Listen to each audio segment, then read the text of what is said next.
This episode of the Concierge CPA is brought to you by TaxPlanIQ.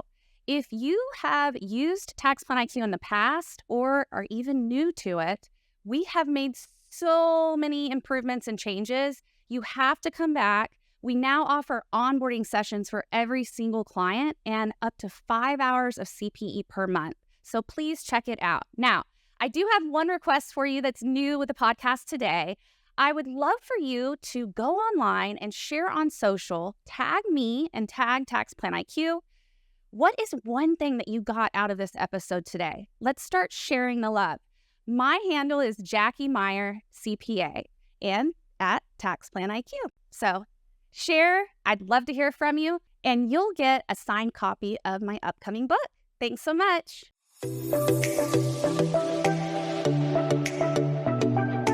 Welcome to the Concierge CPA. I'm Jackie Meyer, founder of the Concierge Accountant Program and TaxPlanIQ software. This is a podcast for accounting firm owners and influencers who are pursuing world-class service. We discuss their path to excellence, their daily habits, and what influences them and their work. We believe that every person has a unique message that can positively impact the world. Stick around till the end of the show. We'll reveal how you can be our next guest. Let's go, y'all. Welcome to the Concierge CPA podcast. I'm Jackie Meyer, your host, where we get to the bottom line for everything entrepreneurial and accounting-wise. So I have a former mastermind coaching student of mine, accounting firm owner, social extraordinaire. We kind of recently just reconnected because I noticed so many fun, interesting things that he's sharing and a lot of value bombs that Chad's bringing to the table on LinkedIn and Twitter and whatnot. He is in Asheville, North Carolina. And Chad Hipsch, welcome. I'm excited to interview you. Thank you. Yeah, thank you for having me. I'm glad we were able to reconnect. For sure, yeah. So you were part of our Certified Concierge Accountant program back in 2022. The program that Chuck and I recently retired. That was a lot of fun. We had about 22 groups and were able to impact a few hundred people. What are you up to today? Tell us a bit about your firm and how you got to where you are. Yeah, so I think I have had a very unique last couple years, but I think just going back to the beginning, in college, Big Four was a big thing. So I initially went and did that, realized I didn't like being a cog in the machine, and realized and seeing such a small piece of the overall picture. So I ended up going to a smaller firm that focused on dentists and dental offices. Really got into reviewing bookkeeping and preparing tax returns. I realized preparing tax returns and reviewing were my passion, and so that's where I started going out on my own, seeing my own clients. As far as the last couple of years, we went fully remote. Not right during COVID, but soon thereafter. Okay. And have been fully remote the last almost 2 years. Nice. We need to dive into that a little bit. I guess let's go ahead and go there, and then we can circle around to other things. What was kind of the best and worst thing that happened when you went fully remote and virtual in your firm? I think the best thing was dropping the commute. At the time, I was living in Metro Phoenix. Oh, wow. Okay. Yeah, I had some pretty awful rush hour traffic. But so besides getting 2 hours of my day back, I think it allowed me to just not have to worry about what was going on around me in the office. So as a bona fide introvert, it was perfect because I didn't have to interact with anyone. But then after a certain amount of time, it was oh wait, I don't get to interact and have kind of even as severe introverts get a little lonely. That's when conferences have become extra fun. Yeah, definitely. I think that one of the biggest things from just a talent perspective is I no longer needed to hire for East Valley and Phoenix.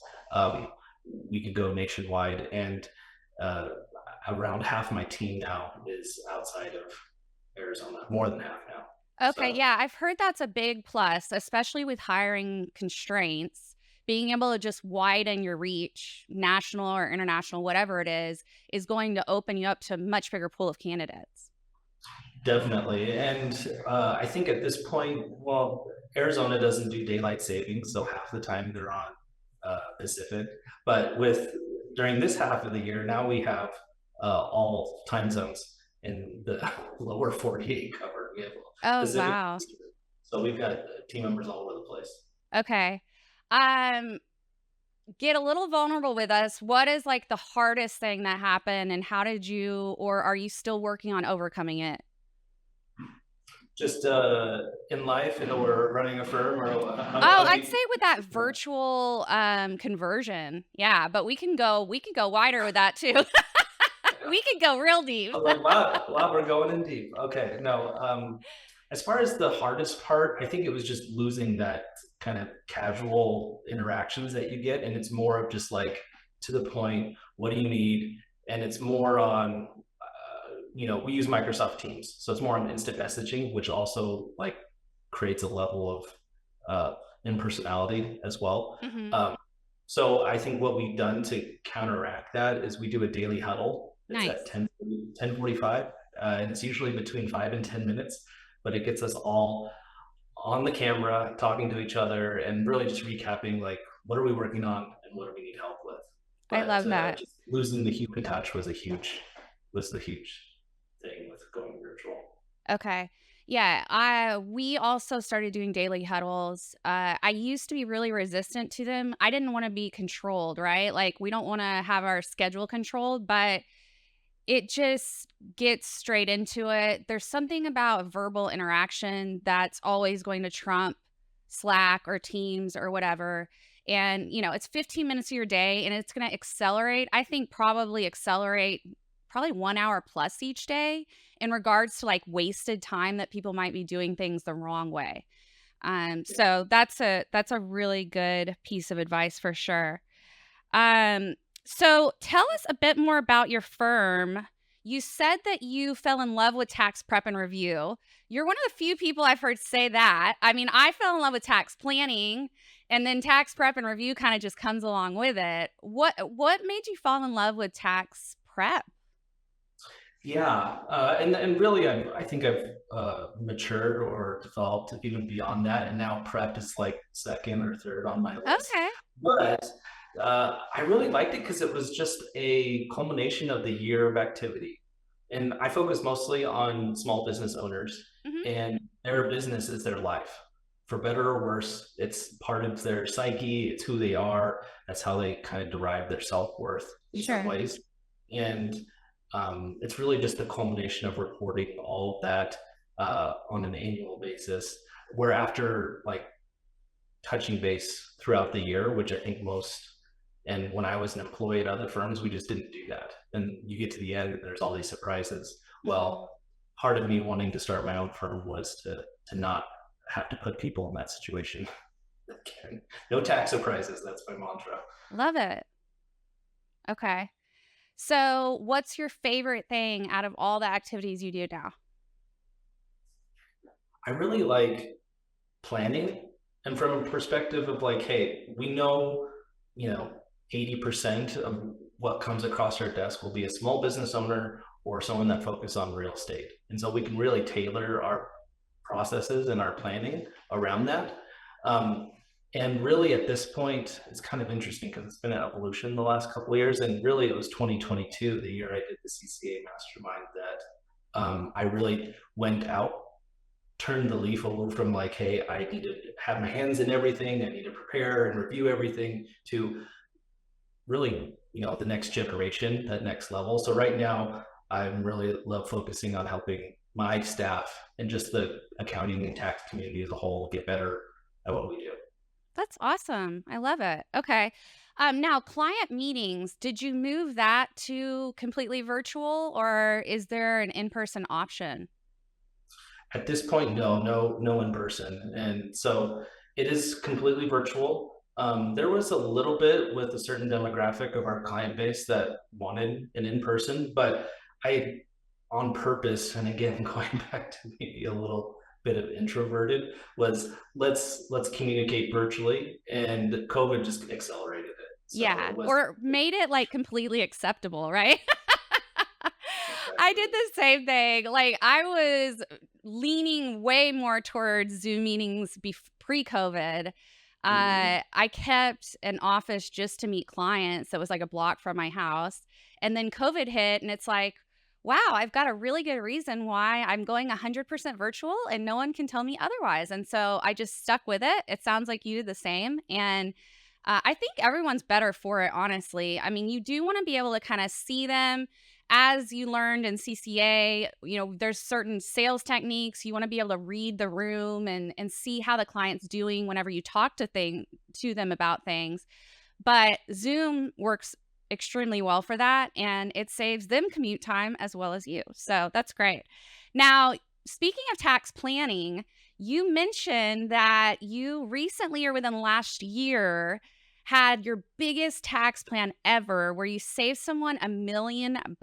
Is that right? that is right. It's Awesome. crazy. Okay. I need all the dirty deets on this one. Yeah, so most of our clients, when we onboard them, we do a planning fee, and that usually ranges between, sometimes as low as 1,000 to Mhm. 5,000. And then most of our clients pay between $400 and $600 a month for the ongoing advice, and the tax returns are billed separately. But this unique circumstance, that I work with a financial advisor, and really that's a big piece of our client base is financial advisors. But there's one that Awesome. was, thanks, a client of ours for a while, and um, he knows that we like to work with interesting tax situations. So he brought a situation to me with a client of his that was going through some big restructuring. So they were owner in several businesses, they had some real estate, and they really just had kind of the basic tax return prep was all Hmm. they really got from their So advisor. common, right? When there could have been so much more, right? Definitely. So he came to me. It was about this time last year that we started getting introduced. And as part of before I even meet with the clients, I ask for their copies of their tax returns and have them fill out a questionnaire so that I have some baseline of what I'm looking at, so that when we're meeting, it's not just from scratch, but I can ask more targeted questions. And I found that one of the businesses that he sold was a C Corp. So my mind went to the qualified small business stock exemption, and it didn't qualify for a full amount because of the year that he acquired it, Okay. but He didn't hit that 5-year mark. it was during, I think it was like during sometime between '07 and '09 Oh, where it when was it was like full. 50% instead of 100% exclusion. Yeah, yeah. Okay. Yeah. So I dug into that and found that it was going to work. And he was also involved in real estate, but never discussed like passive activity losses, never discussed cost segregation or anything like that. So I presented a plan to them that took advantage of the qualified small business stocks and cost segregation, and just making sure that we've got the basis covered in all of these different aspects. So it really covered a wide range, but ultimately it's about $1 million in tax savings, and there Sweet. was an $85,000 planning fee. So it was Wow. pretty. But I I think it's bet they were like over the moon happy with you. they were, and I felt so scared to propose the fee to them. It was really interesting. Were My you like wife, sweating bullets when you're trying to present it? I was. My wife Melissa was like, you're saving them $1 million, like, and with it going into the meeting and talking with her, I was like, oh, I'm only going to charge 70. And then I got in there and I read the room, and I was like, you know what? There's a little bit more on the meat on this bone. So I proposed to 85, and they paid it. Yeah, that's amazing. So, funny enough, I just heard a testimonial from one of our, we have a new growth plan at TaxPlanIQ where we're like giving a lot of hands on education and support. So, we get a lot more feedback on people selling plans. And there's one user that just sold a plan, their first plan for like 85K, but it was like her first tax plan. And I'm like, you have a lot of balls because I would have never done that. My first plan was like $1,500. And yeah, it saved them hundreds of thousands and whatnot. But you got to start somewhere, right? You do, and unfortunately, you discount yourself and your services and the value that they are. And honestly, there's been some feedback on some recent tweets that I've sent out, or X's, or whatever they're called now. Now Yeah. with the I was just but wondering that myself. yeah, Listeners, is it still tweets or are we calling it X's or what are we calling this? I don't know. Okay. Yeah. Continue. uh, yeah, it's interesting because you start basing it off of value and more on relationships than a transactional and a number of clients that you need to get out the door. Hmm. And it's a whole change within the tax professional, within myself. But then there's still a lot of criticism of, hey, Chad, you're a fraudster. There's no way you should charge that amount. Or Yeah. this Isn't is an that advanced awful? tax planning idea, and 99% of the time it's not applicable. So, Yeah. That but it could be 1%, right? Yeah, exactly. Gosh, Chad, I can identify with that. I mean, I've been called a snake oil salesman.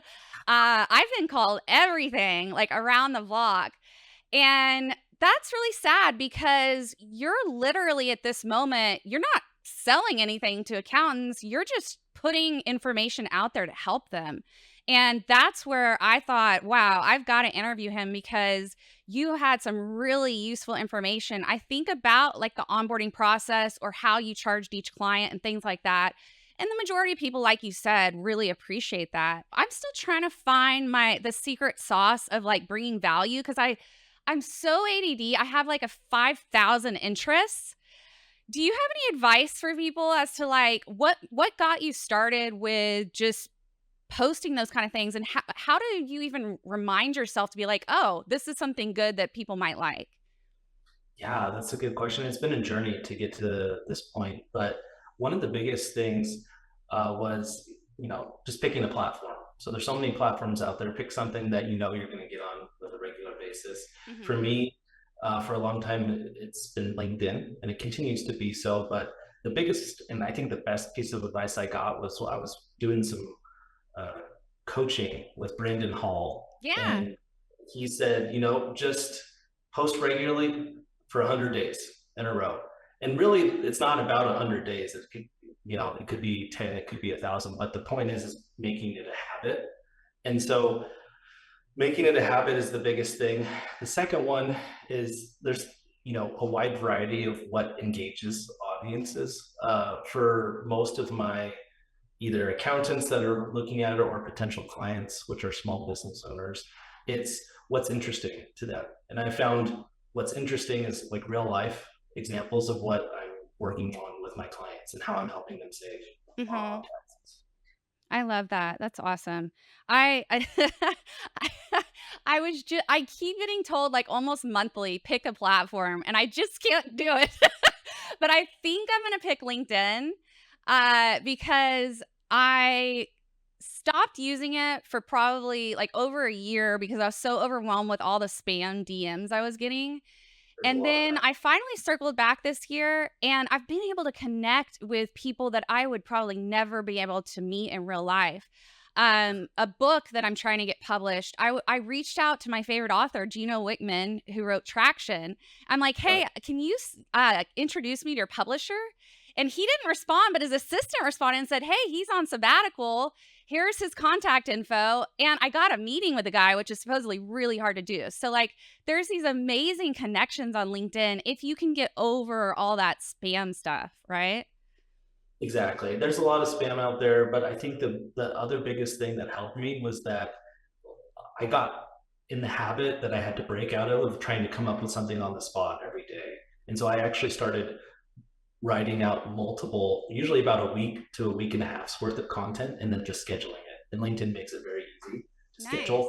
Nice. But you start thinking about those things, and within 20-30 minutes, you've got multiple a week plus of content to post. Yeah, very cool. Okay.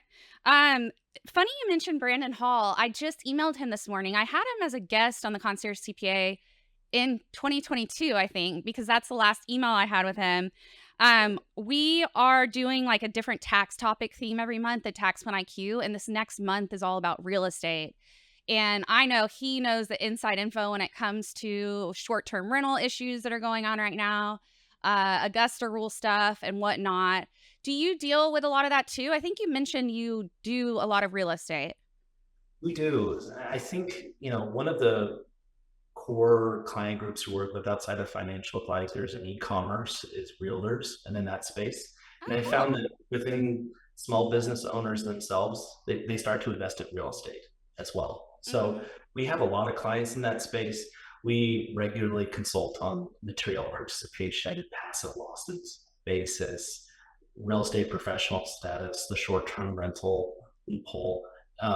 And helping clients navigate just a lot of noise that's out there and really getting to like, is this something that you're doing that you can commit to? Because at the end of the day, if you are audited, they're going to look at that time log and see if you commit the 750 hours, and is Yeah, there. yeah. Okay, so I just realized earlier we were really like talking lingo when it came to the qualified small business strategy, but that is section 1202, right? So if people want to look that up, C corp sales, if you have less than like 50 mil in assets, you can Yep. get like almost 100% exclusion up to 10 mil.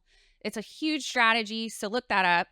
Hopping back over to real estate, the short-term rental loophole, tell the audience a little bit more about that and tell us about what's going on with legislation there. I heard that the IRS is like denying it when they really shouldn't be. I mean, it's pretty straightforward to me if someone qualifies or doesn't qualify. Yeah, and that's a good point. And a lot of people have gotten into the short-term rental game, which has its own benefits because it's sometimes more lucrative, but also involves a lot potentially more work than a long-term rental. But the gist is, if most rentals by itself are going to be passive, meaning you can't use the losses to offset active income like your W-2 or if you own an S corp, your K-1 income. But if you meet the material participation rules, which are under the short-term rental loophole, then you can qualify, which really comes down to two main tests to see if you qualify. First one is if you rent out the home for 7 days or less on average during the course of the year, which most short-term rentals are going to meet that. So that's usually not a problem. The second one, which is usually the problem to try to overcome, is the material participation, which basically is 7 different tests that you can qualify under any single one that the IRS will, if you meet those requirements, you're not subject to any of those loss limitations for that specific property, meaning you can use it to offset your W-2 income. Mhm. Um, when it comes to material participation, there's two common ones that I see, which is you spend at least 500 hours in the activity and you document it, and it's like a time log. Or you can spend 100 hours, but that 100 hours has to be more than anyone else, including non-owners. So if you have a property manager or cleaners that go by after every visit, it's usually hard unless you're self-managing. But if you're self-managing, it's pretty easy to get to 100 hours and more than anyone else. Okay. And then there's also this component of offering like concierge level services. What does that have to do with a short term rental? And is that where people are getting in trouble? They're saying they offer concierge services, but they don't meet the material participation rules? Yeah, I think ultimately where the IRS likes to ding people is making sure that you either hit that 500-hour requirement or the 100-hour requirement. I think another kind of side tangent on the short-term rentals with the concierge level services is whether the activity needs to be reported on Schedule C, which is Hmm. subject to self-employment tax, or if it's going to be on Schedule E, which most rentals are and are not subject to self-employment tax, which is that lovely 15.3% tax on um, self-employment income.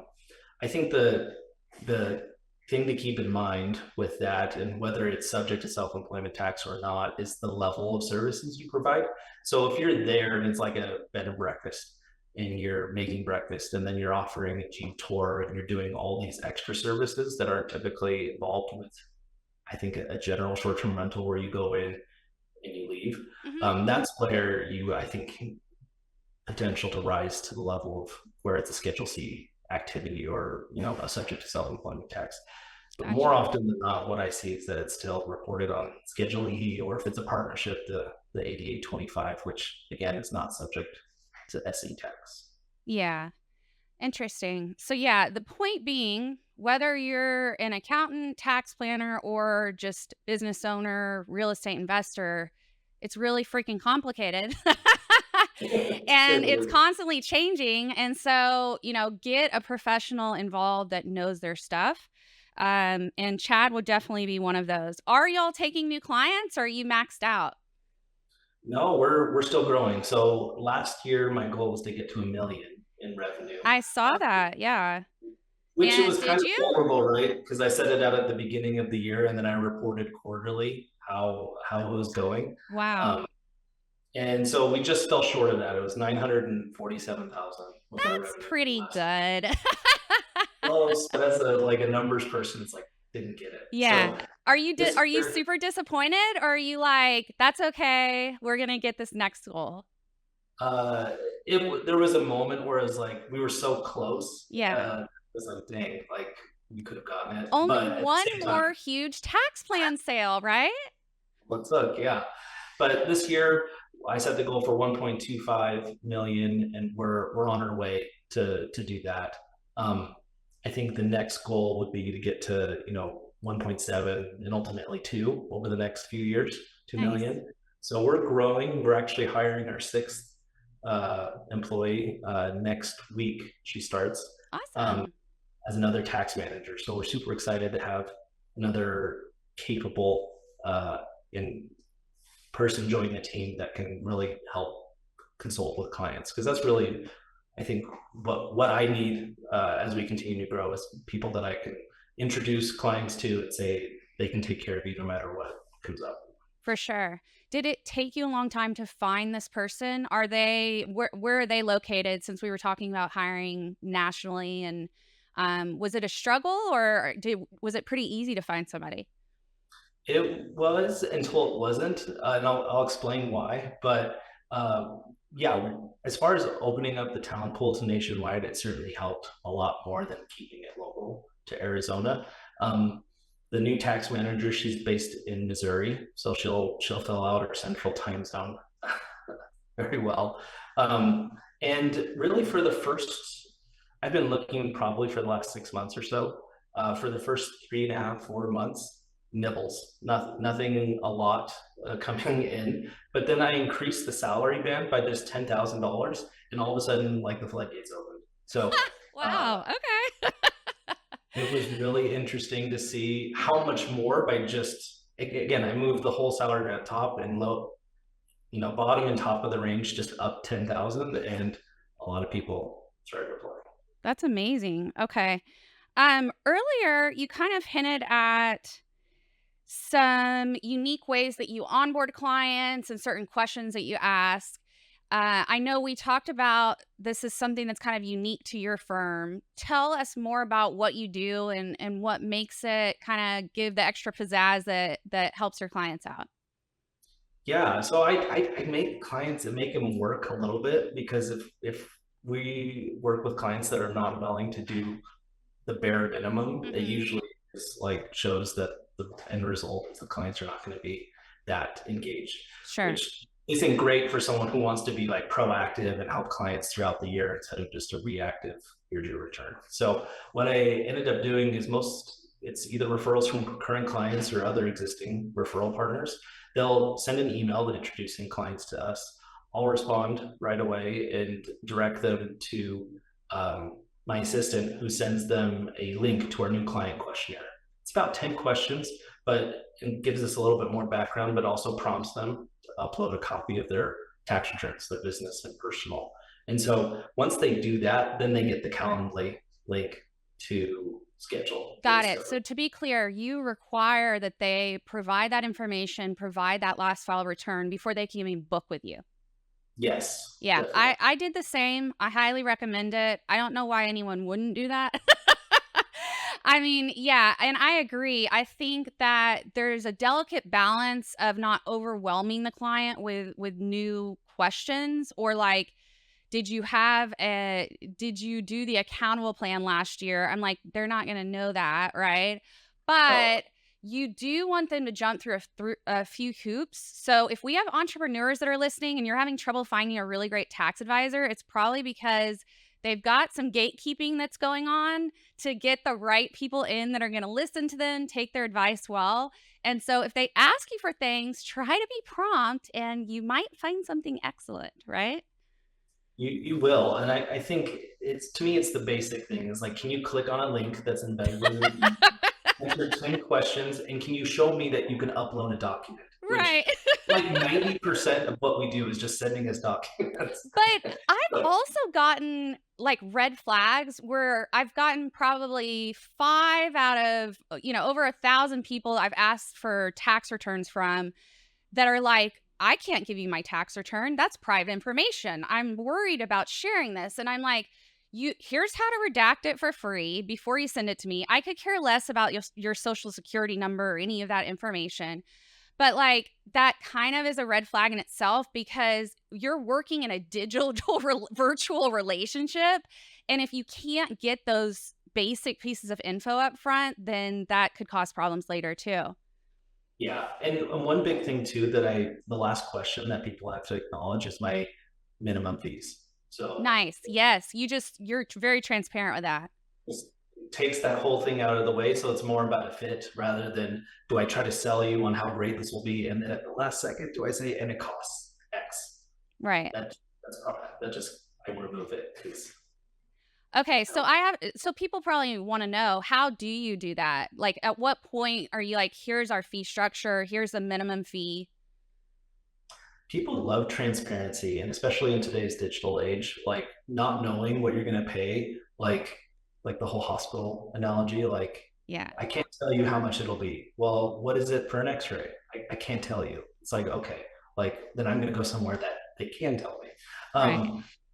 And I think you have to feel comfortable with what you're charging people.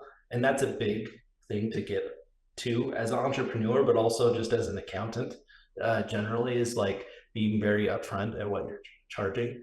And the sooner that you can embrace that it's okay to charge what you're worth, and to put it out there so that prospects know what it is, then you're going to start finding a lot more quality clients. Yeah. Okay. And so they've filled out the questionnaire, at that point, does your website already state your minimum pricing before that? Or is it after they submit it that you kind of send them a list of minimum pricing? Or do you start their conversation when you meet with them about it? Good question. So I have some basic information on the website so anyone can go see. But then in that first questionnaire that they fill out, that's before the discovery call, it talks about, there's a spot in there where they have to acknowledge that they've read about our minimum fees. And so usually the conversation is like, what struggles do you have with your current advisor? Where are they falling short? And this is how we combat it. And the way we do it is very structured so that clients know that there's some accountability built into that, but they've acknowledged what the pricing is well before I even meet with them. Okay, love it. Yeah, I'm a big proponent of that as well. I don't know if you remember me showing the way that we did different package levels in CCA, but I do still have that out there. If accountants or tax advisors are listening, you can go to jackie.cpa/packages. And I had lost it for a second, Chad. And you can see exactly how I priced, but I would put the minimum per package on there because I didn't want to surprise anybody. I didn't want to overwhelm anybody. And I sure didn't want to waste anybody's time if that was just way out of their budget, no matter what you say or do to them, right? So do you ever get pushback on pricing? And if so, how do you handle those objections? Yeah, and it's been a process to learn how to handle objections, especially from someone who's just like, hey, any sign of like, I'm not interested. It's like, okay, like I'm the least pressure salesman. But how to overcome it? I think the biggest objection that we find is like a lot of people, because we're in the small business space and that's who we serve, they need a lot more help throughout the year than the typical person that has a W-2 and they just need a year-end filing. So the biggest thing that we're trying to break out and bring to their attention, and sometimes comes across as a shock, is we do charge for tax returns, but only if you are a subscriber, so someone that pays us monthly for all the advisory services. And charging separately for it, sometimes you see their eyes pop like, wait, isn't that included? And it's like, no, like if you want to meet with us regularly, if you want tax projections, if you want to be able to reach out at a moment's notice and talk to us, we have a way for that to happen, but you have to pay for that access. Yeah. Okay. That makes sense. Once you explain it, it becomes a lot easier for them to understand. But even then, for some people, it's like, well, all I need is a tax return. It's like, okay, well, then we're Yeah, I would say probably like 1 out of 10 prospects at my firm, you would never be able to convince them of the cost benefit of that value proposition.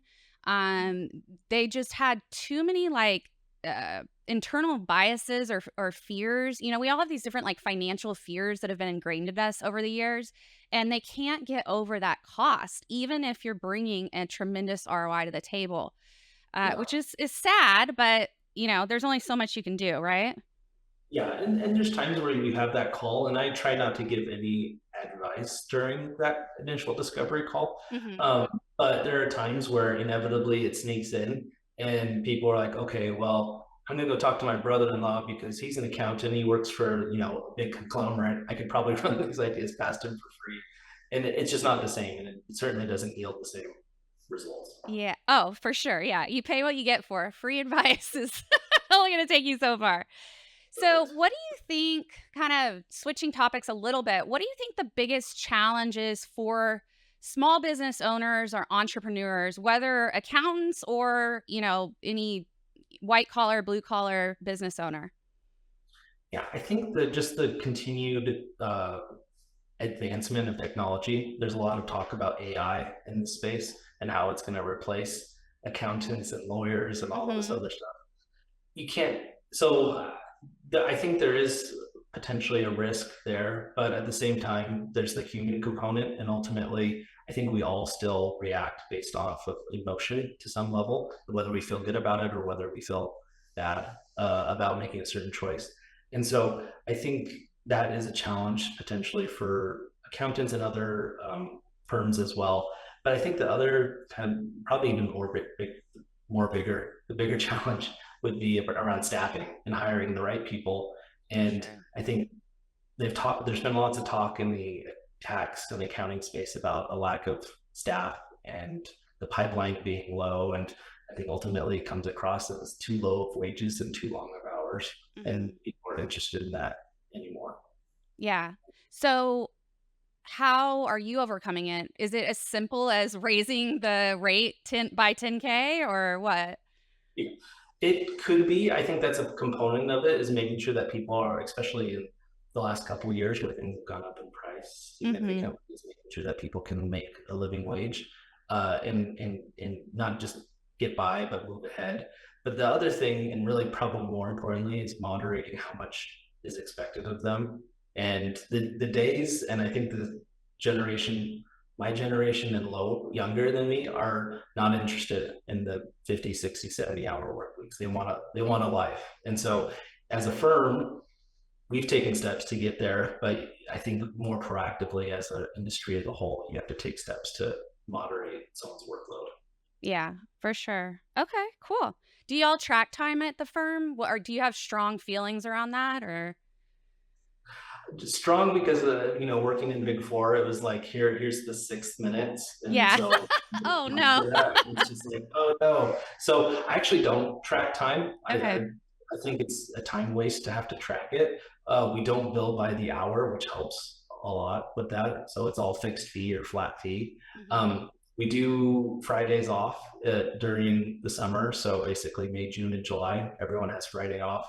Nice. And then kind of after the October 15th deadline, we move to like a flex Friday, which is like, hey, if you need to get something done, work. But if you're day and you're all kind of on your work, then go ahead and enjoy the long weekend. Awesome. I love that. We implemented unlimited PTO the beginning of this year. Honestly, I was pretty scared, but it's worked out so far. It's like, if you have strong enough KPIs, metrics, and whatnot to track around someone's performance, if they're meeting those goals, I could care less if they did that in 2 hours or 40 hours, right? And some people are just gifted at getting things done quickly and getting things done well. And so we haven't had anyone take advantage of it. And if we did, I'd still look at their performance. And it's if their performance was behind and they're taking 2 months off a year, yeah, there's going to be like a chat, right? But so far, so good. I'm pretty pleased with taking that kind of leap into unlimited PTO. Definitely. Because we're remote, I'm a huge believer in you can work wherever you need to, wherever you want to. So we've had people like, because we're in Arizona, we have proximity, they go to California for a week and they're working, but they're also get to enjoy the beach, or they're visiting family in Utah or Texas or whatever. I took that to the next level and I said, why am I even in Arizona where it's bloody hot for most of the year, and decided to go out on RV trip around the Oh, country. yeah. Oh, my gosh. I'm glad you brought that up because I had that in the middle of my questions and I just completely overlooked it. And this is so interesting. So, you spent the last year in an RV. Tell us all about that. So I'm married. I've got 3 kids, and so RV had to be very specific to us to make it work because I was also working full time. Yeah. So we found a 45-foot fifth wheel that we made some modifications to, and for the last 14 months, we traveled all 48 states and ran my company while doing it. That's super cool. Okay. What is like the most surprising thing that happened? Oh gosh. The most surprising thing, we really liked to hit all of the national parks. So one of the funnest one I think is Glacier National Park up in Montana. I ended up doing it was a 14-mile hike that I got severely dehydrated on, and we Oh, ran across a couple of like super giving people that helped us get water, and so we made it back. But we basically climbed over the Continental Divide and saw glaciers all over the place. So wow. that Was this you and your wife or with the kids? it was just my wife and I, and Okay. I'm like, that we got sounds up at really like bad for 5 the kids. a.m. Yeah, and we did this hike. It's the Grinnell Glacier and the Highline Trail overlook. So Okay, awesome. if you're into all trails, you can find it there. Okay, yeah, I haven't been there, but I've heard good things. So did you essentially like homeschool the kids or your wife homeschooled the kids while you traveled? And how old are your kids? What grades are they in? Yeah, so they were in first, fifth, and sixth grade. So we did do homeschool. That was an adventure. There are lots of different ways that people want to homeschool, and people that felt strongly about homeschool or against it. So that was an interesting to kind of let people know and then get their feedback. Yeah. But we found that it was better just to not tell Don't people talk if they about do it, that just do your own thing. really strong with it. But we found a good cadence to do it. We found some online resources that certainly helped. Okay. It was mostly my wife leading the way, but I certainly helped out on some things on the homeschool side. But yeah, we did that, and I'm not affiliated with Starlink at all, but Starlink allowed me to have all of my video calls and really run the firm remotely Nice. using. I was eyeing that myself the other day to moving to Starlink.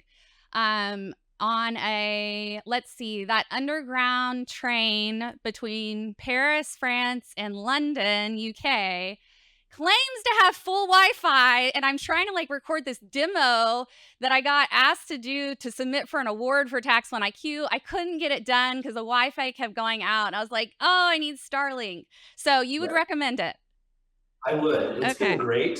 You can get it when you're stationary, and you can take it on the road too. So as long as you've got a pretty fair opening in the sky, north facing, that you're going to have great internet.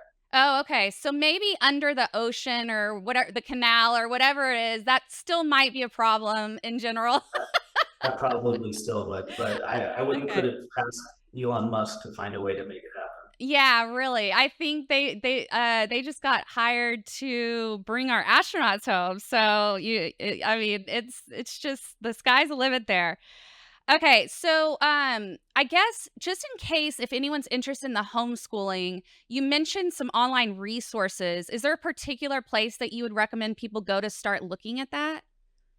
Yeah, so there's a program, and as soon as you asked the question, my mind went blank, but I'm pretty sure it's called Outschool. Out School, and it's a program where a lot of teachers create a platform or a channel that you can subscribe to, and you can watch either pre-recorded or you can do live demos on specific topics. So we found that was a great way to it's really hard to be a parent and a teacher at the same time. Yeah. And so if you could put them, all the kids had iPads so that they could, do their online resources. But if they ever needed help on a specific topic, we went to OutSchool, and that certainly helped. Very cool. Okay. So OutSchool, do they also do like music lessons and stuff like that? Yeah, I don't think it's limited to... Yeah, my kids do drum lessons and like guitar lessons right now through OutSchool, and we really like it. Okay. That's great. Well, we'll definitely add that to the show notes if anyone's looking for that. All right. As we wrap up, I guess let's make sure there's no particular big lesson learned from this year of RVing and all the things that went along with it. Was there a lesson that you got out of that, or was it just like overall an amazing experience? And the lesson is everyone should do something like this. I honestly think if you have any inclination of wanting to do something like this, waiting till your retirement age, it's never a given, and nothing's ever promised. So if you have the inkling and desire to do it, I would fully encourage everyone. And if anyone had questions on how to live life on the road and run a firm or work, happy to talk on that. I think the biggest challenge would be just communication. So making sure, because we were usually in a place every, 2 to 3 weeks, but then we were switching time zones pretty frequently as we were moving back and forth across the country, and just making sure that you're staying in touch with your team. So I have a great practice manager, Abby, and a tax manager, Julie, who really made it possible to go on this trip. So it's great to have a good team in place. Yes. I agree. Yeah. I just got back from like a month off in the summer, and I couldn't do it without an amazing team. I mean, things would just completely fall apart, right? Definitely. And I think the more you empower your staff to make those decisions and move forward on things, the more you don't have to be involved as much, but two, it gives them like the, wherewithal to be like, hey, like whatever comes up, we'll deal with it. Yeah. Awesome. Okay. How can people reach out, or what's like your handle to follow you on LinkedIn or Twitter if they want to get more info? Yeah. So Twitter is the Tax Nomad. Ooh, so I you like can that. follow me there. And then, my email is chad@bluetaxplan.com. You can always reach out, send an email. Happy to touch base and share ideas. That's great. All right. Well, I think this is a really good session. I think I'm going to name it something around going virtual and RVing for a year or something like that, because I know there's so many people that have dreams of doing something like that. And I'm really glad that we got to talk about it and talk about some of the general best practices that helped you go virtual in general. So thank you for being here. Is there anything else that you want to share with the audience? No, I appreciate the invite. I think the thing that I found is to be most successful is figure out what you're most passionate about and then only do that. I think as a firm owner, there's an inclination of like following the next bright idea or doing something a little bit different. But the more certainty you can put around your product, it creates this stickiness between your staff knowing what to do on one hand, but also the clients knowing what they're going to get. So stay the course, find what your passion is and work it. I love that, Chad. Thank you so much for being here. It was great to catch up with you. Take care. Awesome. Thank you, Jackie.